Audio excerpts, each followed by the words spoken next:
Why hello children, it seems you've come here to learn about melodic death metal. An ethnography made by yours truly, Jackson Martinson, a Garbagio Productions documentary. Now first, before we start off here, I'd like to introduce to you that I will be basing the facts on today, called Piglets. Power, ideologies, geography, language and communication, and last but not least, economics and turning points. I have observed the melodic death metal community on the subreddit r/melodic death metal. This is what I have observed. For power, the subreddit is powered by 7 moderators that just keep things straight. The ideologies of the melodic death metal community consist of people that only believe there is only one acceptable genre of music, and that would be melodic death metal. Any other genre of music that comes into that server will be annihilated and banished upon the earth. They will be destroyed. Next up, for geography, there is a network of users strewn across the world. There's no set geography, it's literally just across the world. Nobody knows where they come from. For language and communication, people just communicate through Reddit. That's literally the only, I don't know how the heck else they would communicate. Economics. I would have to say, for some economics of this community, it probably has to be traditional, as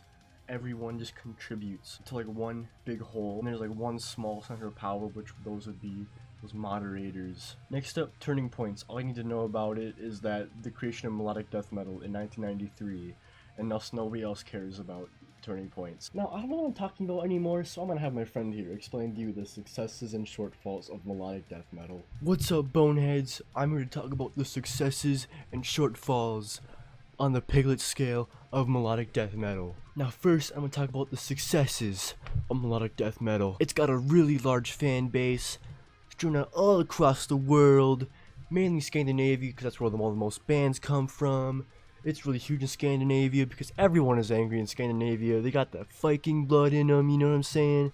And it's just going crazy, man. If you're into people screaming in your ear and freaking loud sounds, man, you're gonna love melodic death metal because it's the crap. Next up, I'm gonna be talking about the shortfalls. There's a lot of shortfalls considering that melodic death metal is a little bit of a minority, a subgenre of metal. I'm not allowed to share my opinion, but I think it's really under. Not very many people like melodic death metal because of the sound. They just can't handle the sound. It was pretty late to the metal party, coming out in 1993. Not very many people are into it unless you're real edgy like me. There's really nothing else to say about the successes and shortfalls because there's not really much else to say. I have an artifact to share with you guys that really think ties the whole genre up into like a nice knot, you know what I'm saying?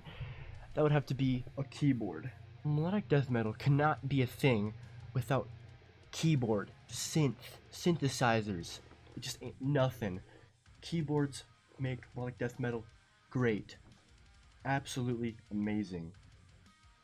A lot of the bands use it. My gosh, it just makes it so great. Alright, thank you for tuning in to my documentary on melodic death metal. An ethnography, a Garbagio Productions production. Hope y'all enjoyed the facts and the truths, exposing melodic death metal as a whole. See you guys around.